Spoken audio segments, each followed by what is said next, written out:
다 같이 묵상 기도드림으로 주일 오후 예배를 하나님께 올려드리겠습니다.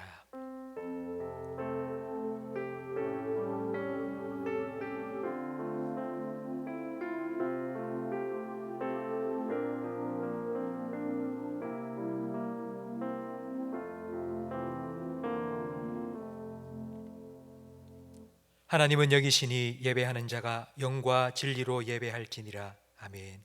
하나님 아버지, 오후 예배로 주님 앞에 나아왔사오니 성령으로 우리의 마음을 주장하셔서 영과 진리로 하나님을 예배하게 하시고 우리 예배를 하나님께서 기뻐 받으시고 우리 가운데 예비하신 하늘의 풍성한 은혜를 다시금 내려 주시옵소서. 예수님 이름으로 기도합니다. 아멘.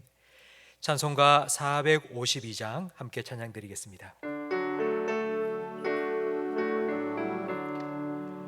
내 모든 소원 기도의 제목 예수님 닮기 원함이라. 예수님 형상 나 입기 위해 세상에 보화 끼잖네. 예수님 닮기 내가 원하네. 날 구원하신 예수님을 내 마음속에 지금 고도사 주님의 형상 인치소서. 무한한 사랑 풍성한 긍휼 슬픈 자 위로하시는 주. 길 잃은 죄인 부르는 예수 그 형상 담게 하옵소서.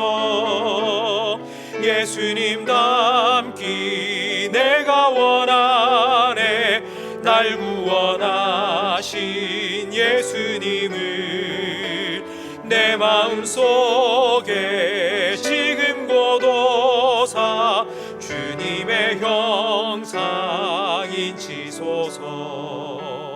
겸손한 예수 거룩한 주님 원수의 멸시 참으시사 우리를 위해 고난을 받은 구주를 담게 하옵소서. 예수님 닮기 내가 원하네. 날 구원하신 예수님을 내 마음속에 지금 고도사 주님의 형상 인치소서. 성경 말씀 요나 4장 말씀입니다. 구약 성경 1290면입니다. 요나 4장 5절부터 11절까지 한 절씩 교독하겠습니다. 요나가 성읍에서 나가서 그 성읍 동쪽에 앉아 거기서 자기를 위하여 초막을 짓고 그 성읍에 무슨 일이 일어나는가를 보려고 그 그늘 아래에 앉았더라. 하나님 여호와께서 박넝쿨을 예비하사 요나를 가리게 하셨으니 이는 그의 머리를 위하여 그늘이 지게 하며 그의 괴로움을 면하게 하려 하심이었더라. 요나가 박넝쿨로 말미암아 크게 기뻐하였더니 하나님이 벌레를 예비하사 이튿날 새벽에 그 박넝쿨을 갉아먹게 하심에 시드니라. 해가 뜰 때에 하나님이 뜨거운 동풍을 예비하셨고 해는 요나의 머리에 쪼임에 요나가 혼미하여 스스로 죽기를 구하여 이르되 사는 것보다 죽는 것이 내게 나으니이다 하니라. 하나님이 요나에게 이르시되 내가 이 박넝쿨로 말미암아 성내는 것이 어찌 옳으냐 하시니 그가 대답하되 내가 성내어 죽기까지 할지라도 옳으니이다 하니라. 여호와께서 이르시되 내가 수고도 아니하였고 재배도 아니하였고 하룻밤에 났다가 하룻밤에 말라버린 이 박넝쿨을 아꼈거든. 함께 읽습니다. 하물며 이 큰 성읍 니느웨에는 좌우를 분별하지 못하는 자가 12만여 명이요 가축도 많이 있나니 내가 어찌 아끼지 아니하겠느냐 하시니라. 아멘. 간증 시간입니다. 지난달 세례를 받은 우리 청년부 김용섭 형제님이 간증해 주시겠습니다. 안녕하세요. 청년부의 김용섭입니다. 이 시간을 통해서 세례를 받고 느낀 마음과 세례를 받기까지의 순간들을 나눠보려 합니다. 저는 어릴 때 친척들을 따라 교회를 다니다가 고등학생 때부터 점점 가는 횟수가 줄어들면서 자연스럽게 교회를 안 가게 되었습니다. 혼자 교회를 간다는 것이 큰 용기가 필요했고 혼자 교회를 간다는 것에 대한 두려움이 컸었습니다. 그런데 제 생각이 바뀌게 된 계기는 여자친구 때문입니다. 모태신앙의 가족 전체가 기독교인 여자친구는 처음 연인이 되기 전부터 하는 말이 같이 신앙생활을 하는 것이 자신의 소망이라고 했었습니다. 그래서 저는 혼자 다니기 어렵던 교회를 여자친구를 기쁘게 해주고 싶기도 하고 함께 나아가기 위한 마음으로 교회를 다니기 시작했었습니다. 처음엔 단순히 여자친구를 기쁘게 해주고 싶어서 교회를 나가던 것이 조금씩 하나님에 대해 알기 위해 공부하면서 학습을 받게 되었고, 이제 여자친구와 같이 하나님께 믿음으로 나아가기 위해 세례를 받았습니다. 학습과 세례를 받기까지 도와주신 목사님들과 또 여자친구에게 이 자리를 빌어 감사드립니다. 하나님을 믿고 난 후 달라진 점은 힘들고 지칠 때에도 나를 일으켜 세워주시고 나를 격려해 주시고 바라봐 주시는 주님이 계심에 모든 상황 속에서 주님께 묻고 주님을 생각할 수 있다는 것입니다. 죄인인 나를 구원해 주시고 나의 죄를 씻겨주신 주님께 감사드리며 더욱 주님께 믿음으로 나아가는 그리스도인이 되겠습니다. 감사합니다. 우리 용섭 형제님은 세상 최고의 여자친구를 만난 것 같습니다. 은혜로운 간증, 귀한 신앙 고백 감사드립니다. 요즘 사람들이 많이 하는 말 중에 대박이라는 말이 있습니다. 별 기대하지 않고 식당에 갔는데 음식이 너무 맛있을 때 대박 맛있다고 말합니다. 되면 좋고 아니면 말고식으로 투자했는데 수익이 5배 이상이나 났을 때 우리는 대박 났다고 말합니다. 요나도 사역에 대박이 났습니다. 니느웨로 가라 하신 하나님의 말씀에 불순종하여 도망치다 물고기 뱃속에서 3일을 보냈고 다시 니느웨에 와서 그냥 대충 설렁설렁 하나님의 말씀을 전했더니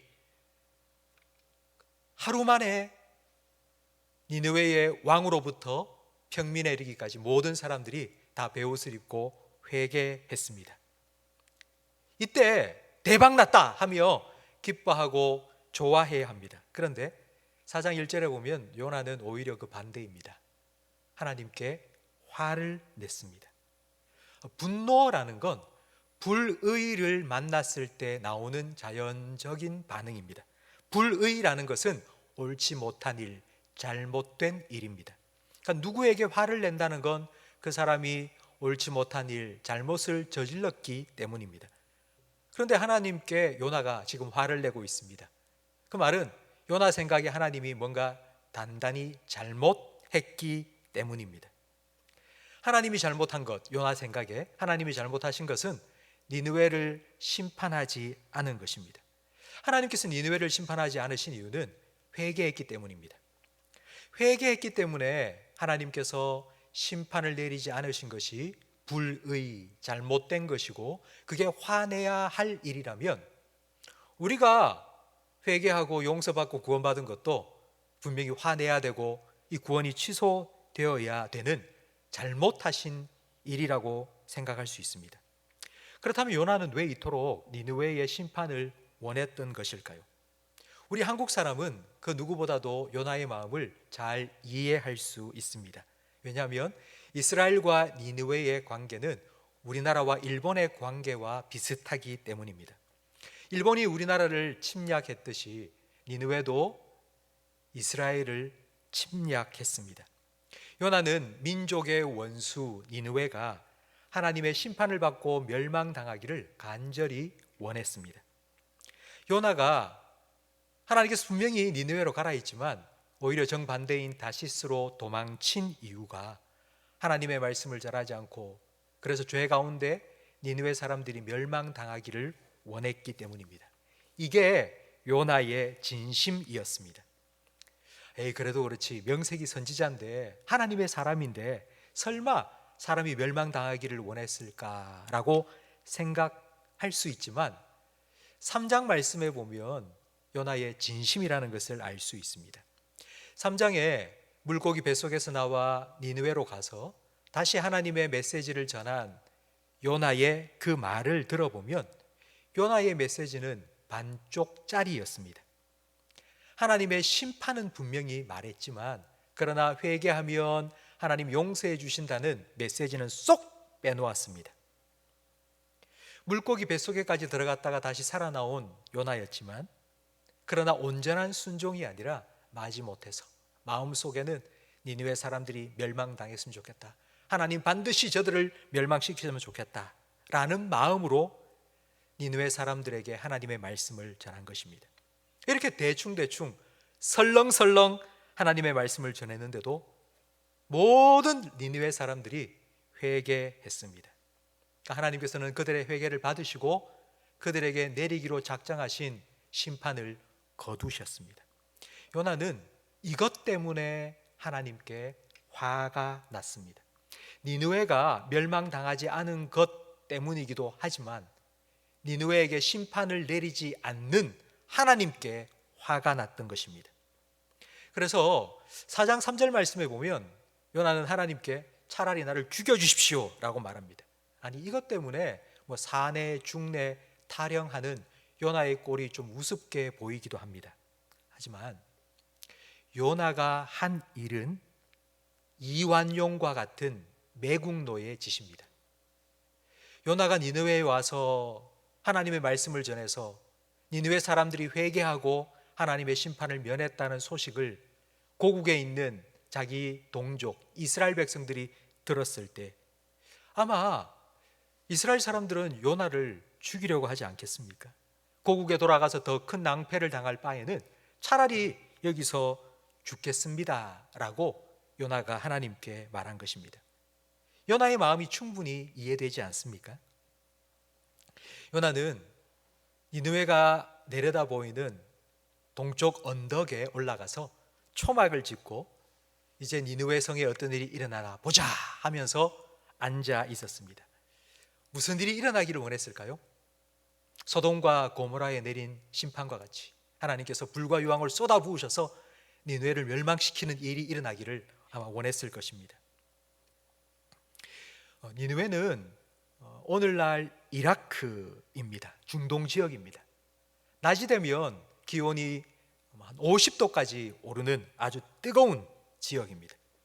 하지만 습도는 낮기 때문에 그늘에만 들어가면 시원해지기 때문에 요나는 초막을 짓고 그 속에 들어가 있었습니다.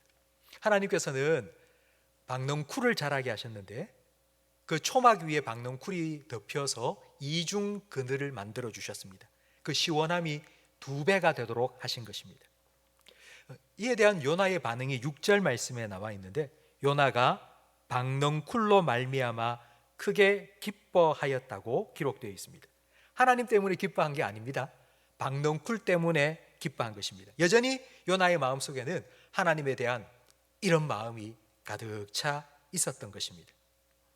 7절 말씀에 하나님께서 박넝쿨만 준비하신 것이 아니라 또 하나를 더 준비하셨는데 벌레입니다. 이튿날 새벽 벌레를 준비하셔서 박넝쿨을 갉아먹어 시들게 만드셨습니다. 또 하나를 더 준비하셨는데 뜨거운 동풍입니다. 박넝쿨은 사라졌고 뜨거운 동풍이 부니 요나는 죽겠다 하고 하나님께 원망 불평했습니다. 성도 여러분, 요나의 모습을 한번 보십시오. 이쯤 되면 이제 돌아가자, 이쯤이면 됐다 하고 그냥 일어서서 가면 되지 않습니까? 그런데 끝까지 그 자리에 앉아서 니느웨를 멸망시키는 꼴, 니느웨가 망하는 꼴을 내가 꼭 봐야 되겠다고 계속하여 그 자리를 지키고 있습니다. 안 그러면 내가 여기서 더워 죽어도 떠나지 않겠다고 이렇게 고집을 부리고 있습니다. 이런 똥꼬집 요나를 과연 어떻게 해야 될까요? 아마 여러분 자녀를 키우시면서 자녀가 고집을 부릴 때 저대로 내버려 두면 버릇 나빠져서 안 돼, 하루 날 잡아야 돼, 이런 마음 같지 않습니까? 과연 하나님께서는 이 요나를 어떻게 대하실까요? 아마 저 같으면은 그래? 죽겠다고? 그래, 네 믿음대로 네 말대로 될지어다, 이렇게 할 만도 한데 하나님께서는 정말 대단하십니다. 요나의 원망, 요나의 투정을 하나님께서는 다 받아주십니다. 하나님은 요나가 알고 있는 그분 하나님처럼 하나님은 오래 참으셨습니다. 은혜로우시고 자비로우시고 노하기를 더디하시고 인애가 크신 분입니다. 그래서 하나님께서는 니느웨를 용서해 주셨습니다. 그런 하나님께 요나는 화가 났습니다. 그런데 그 하나님이 지금 자기도 참아주고 계신다는 걸 요나는 깨닫지 못합니다. 자기도 참아주고 자기도 기다려주고 자기도 용서해 주신다는 걸, 그런 하나님이라는 걸 요나는 깨닫지 못하고 있습니다. 성도 여러분, 이런 하나님의 오래 참음, 하나님의 인내, 하나님의 기다려 주심을, 나를 향한 그 하나님의 마음을 깨닫게 되면 나의 나된 것은 오직 하나님의 은혜입니다 라고 바울처럼 고백할 수밖에 없습니다. 바울이 어떤 마음으로 이런 고백을 했는지 생각해 보시기 바랍니다. 예수 믿는 사람을 핍박하고 박해하고 잡아서 죽이기까지 했던 자기를 하나님께서는 벌 주지 아니하시고 참아주시고 기다려주셨습니다. 그런 하나님의 은혜에 얼마나 감사했는지, 너무너무 감격스러워서 나의 나된 것은 다 하나님의 은혜입니다 라고 고백했습니다. 그런데 요나는 이런 마음이 없습니다. 하나님의 사랑을 깨닫지 못하고 하나님의 용서와 기다리심을 깨닫지 못했기 때문입니다. 이런 요나를 하나님께서는 계속하여 참아주시고 요나에게 하나님의 마음을 계속하여 알려주시기 위해서 이야기해 주십니다. 저는 이 말씀을 묵상하면서 갑자기 아브라함과 하나님의 대화가 생각이 났습니다. 소돔과 고모라를 멸망시키기 위해서, 심판하시기 위해서 하나님 가시다가 아브라함을 만났습니다. 아브라함은 조카 롯이 그곳에 살고 있기 때문에 하나님께 6번이나 하나님, 의인 50명이 있으면, 의인 45명이 있으면 용서해 달라고. 감히 그 어느 누가 신에게 이와 같이 제안을 할 수 있단 말입니까? 그 당시 아브라함 시대에 신과 인간 사이에 대화란 있을 수 없습니다. 감히 어떻게 신에게 말대꾸를 할 수 있단 말입니까? 신과 인간 사이에는 명령과 복종밖에는 없습니다. 말대꾸는 곧 죽음을 의미합니다. 그런데 하나님께서는 6번이나 아브라함의 말에 귀를 기울여 주셨습니다. 아브라함의 말을 다 받아주셨습니다. 그리고 6번이나 양보해 주셨습니다. 하나님은 이런 하나님이십니다. 우리가 하나님께 기도할 수 있다는 것이 바로 이런 의미입니다.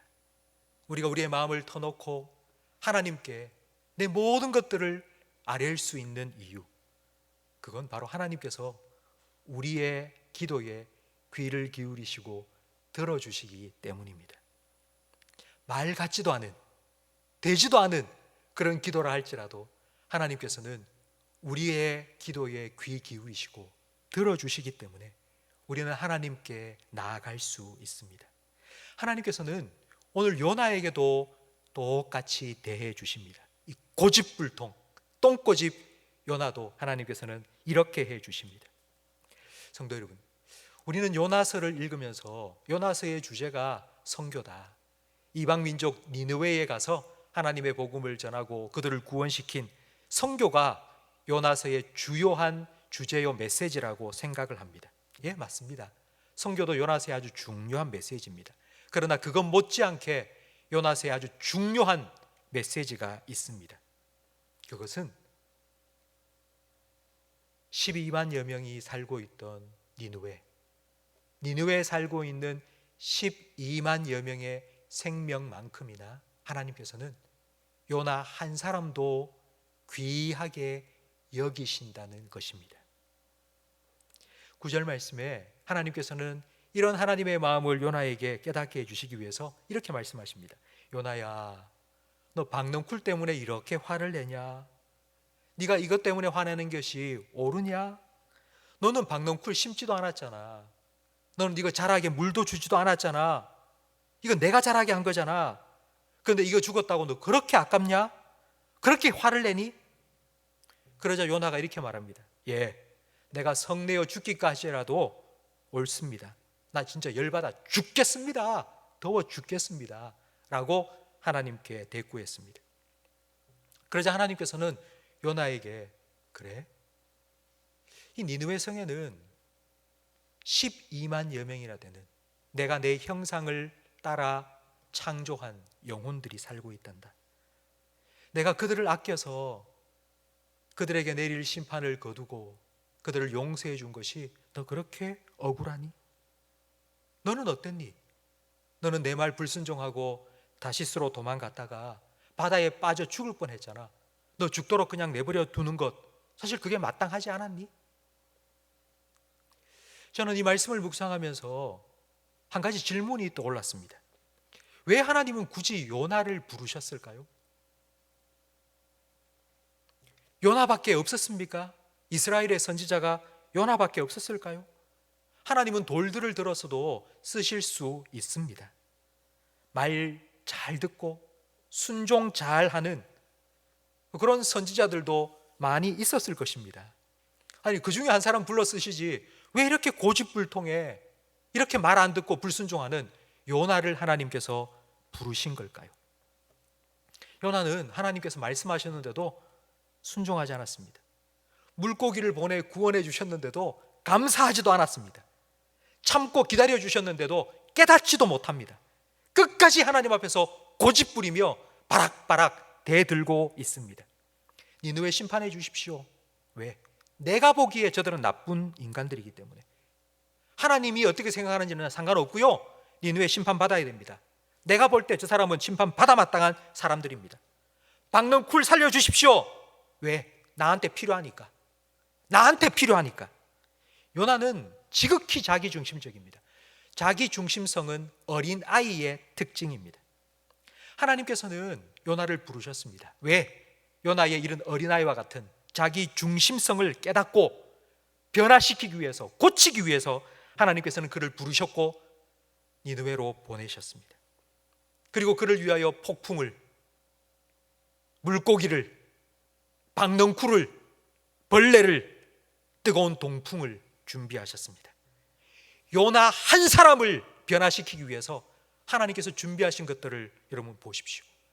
정말 영화 한 편을 만들 때 들어가는 모든 것처럼 하나님께서는 요나 한 사람을 위해서 이렇게 준비하셨습니다. 성도 여러분, 하나님께서는 요나뿐만 아니라 저와 여러분을 위해서도 똑같이 일하십니다. 하나님께서는 여러분의 삶의 모든 것들을 합력하여 선을 이루어가고 계십니다. 여러분의 삶에 폭풍이 일어납니까? 박넝쿨이 하루 만에 시들어 죽어서 정말 떼학볕 아래 죽을 것 같은 혹시 그런 상황에 여러분 처해 있습니까? 내 삶에 일어나지 않았으면 좋을 것들, 내 인생에서 지워버렸으면 싶은 그와 같은 일들, 그와 같은 일들도 하나님의 손에 올려드리면 하나님께서 그 모든 것들을 사용하셔서 우리를 빚으시고 다듬으시고 성숙시키시고 하나님의 자녀다운 모습으로 변화시키는 도구로 하나님께서 사용하실 것입니다. 하나님께서 또 요나에게 주신 또 한 가지 은혜가 10절과 11절 말씀에 나오는데요, 하나님께서는 요나에게 이렇게 말씀하십니다. 네가 기르지도 않고 심지도 않은 박넝쿨 하나 그렇게 귀하게 여긴다면 니느웨에는 12만여 명의 영혼 그리고 가축들도 많이 있단다. 네가 박넝쿨을 아끼듯 나는 그 영혼들을 아낀다. 바로 하나님의 마음을 깨닫게 해 주신 것입니다.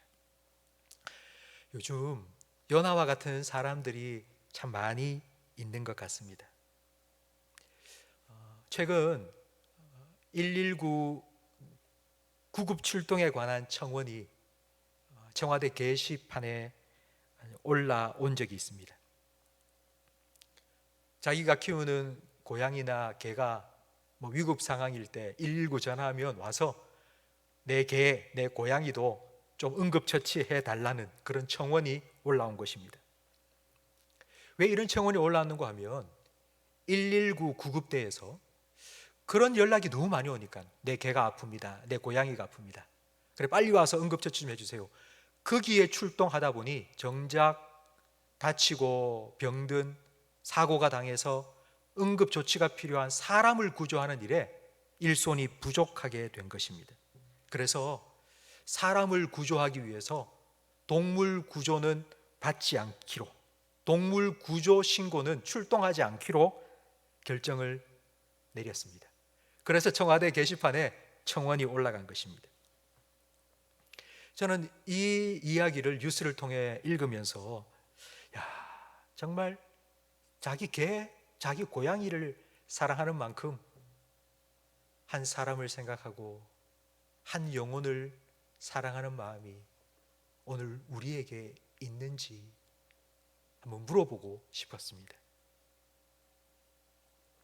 하나님은 요나에게 한 영혼을 사랑하시는 하나님의 마음을 깨닫게 해 주십니다. 요나는 니느웨에 가서 반쪽짜리 복음을 전했습니다. 심판만 전하고 하나님의 용서와 회복 쏙 빼놓았습니다. 그런 요나에게 하나님께서는 나는 구원의 하나님, 나는 용서의 하나님, 나는 사랑의 하나님이라고 요나 자신에게 하나님께서 가르쳐 주신 것입니다. 이 요나와 톡 닮은 사람이 신약 성경에도 한 사람이 등장합니다. 바로 탕자 비유 속에 나오는 인물인데요, 혹시 여러분 누구인지 짐작이 가십니까? 아버지 재산을 뚝 잘라서 가지고 나아가 허랑방탕하게 살다 빈털터리로 돌아온 아들. 아버지는 돌아온 아들 때문에 기뻐하며 잔치를 벌였습니다.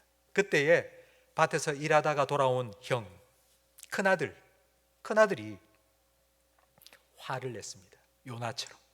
요나처럼 막 화를 내면서 나 안 들어가요. 아버지, 창기와 함께 아버지 재산을 다 말아먹고 온 저놈, 저 녀석을 위해서 잔치를 벌이는 게 맞습니까? 아니면 벌 주는 게 맞습니까? 이렇게 화내는 큰아들과 느느웨를 심판하라고 화내는 요나가 정말 많이 닮지 않았습니까?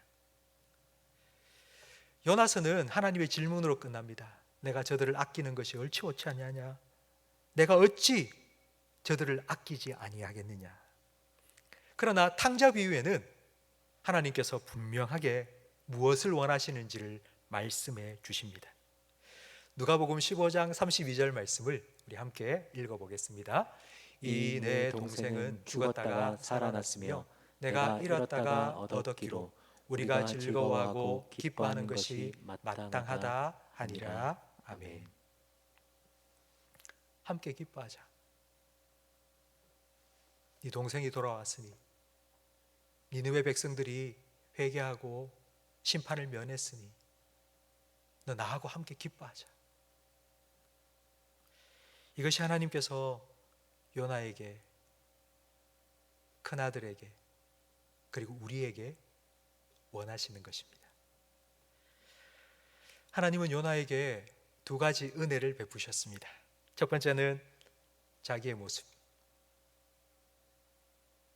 니느웨 사람들과 다를 바 없이 불순종하고 하나님 마음을 아프게 한 자기의 모습을 깨닫게 해주셨고요. 그리고 두 번째는 그런 자기도, 그런 니느웨 사람들도 똑같이 사랑하시는 하나님의 마음을 깨닫게 해 주셨습니다. 이 두 가지는 요나가 앞으로 선지자로 사역을 하는데 너무 중요한 것들입니다. 나도 내가 복음을 전해야 될 저들과 하등 다를 바 없는 완악하고 불순종한 죄인이었는데, 그런 나를 용서해 주시고 받아주시고 사랑해 주신 하나님, 그 하나님의 마음을 가지고 내가 복음을 전하겠습니다.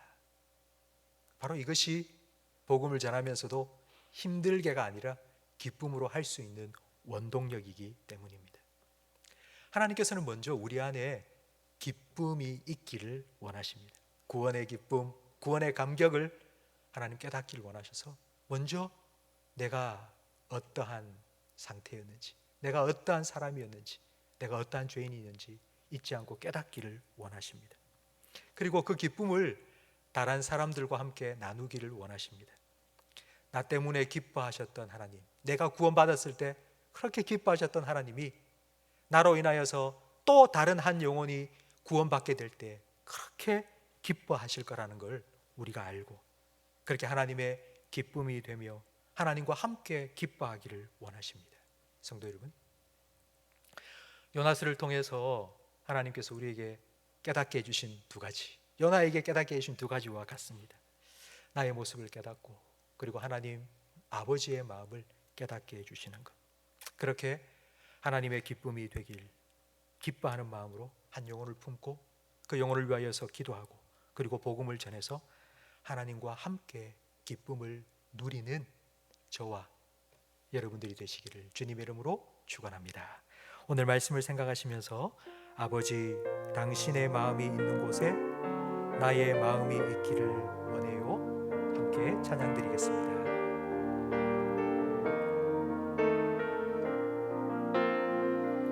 아버지, 당신의 마음이 있는 곳에 나의 마음이 있기를 원해요.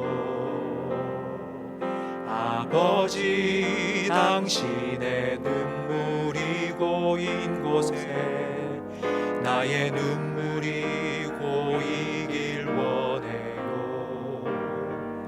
아버지, 당신이 바라보는 영혼에게 나의 두 눈이 향하길 원해요. 아버지, 당신이 울고 있는 어두운 땅에 나의 두 발이 향하길 원해요. 나의 마음이 아버지의 마음 알아. 내 모든 뜻 아버지의 뜻이 될 수 있기를 나의 온몸이 아버지의 마음 알아. 내 모든 삶 당신의 삶 되기를. 아멘. 기도하겠습니다. 하나님 아버지, 감사합니다. 오늘 말씀을 통하여서 요나 속에 들어있는 나의 모습을 보게 해 주셔서 감사합니다. 요나를 위해 물고기를, 그리고 박넝쿨을 준비하셔서 자신의 완악함과 연약함을 깨닫게 해 주신 것처럼 우리의 삶에 일어나는 모든 일들 속에서 나를 변화시키시기 원하시는 그 하나님의 마음, 하나님의 뜻, 하나님의 은혜를 깨닫게 해 주시옵소서. 어린아이와 같은 자기 중심성이 아니라 어린아이와 같은 절대 신앙을 우리에게 허락하여 주시옵소서. 한 영혼 천하보다 귀하게 보시는 하나님 아버지의 마음을 더 깊이 알아가게 해 주시옵소서. 그 마음으로 한 영혼을 품고 기도하며 복음 전할 때에 니느웨에서 일어난 회개의 역사가 그 10년 가운데도 일어나게 해 주시옵소서. 그리하여서 한 영혼이 돌아올 때 기뻐하시는 그 하나님과 함께 기뻐할 수 있는 우리 성도들, 우리 교회가 되게 해 주시옵소서. 예수님 이름으로 기도합니다. 아멘. 우리 구주 예수 그리스도의 은혜와 우리 아버지 하나님의 사랑과 성령 하나님의 교통하심이 나를 향한 하나님의 사랑 깨닫고 그 사랑으로 한 영혼 품기를 소망하며 다짐하는 모든 성도들 위에 영원토록 함께 있을지어다. 아멘.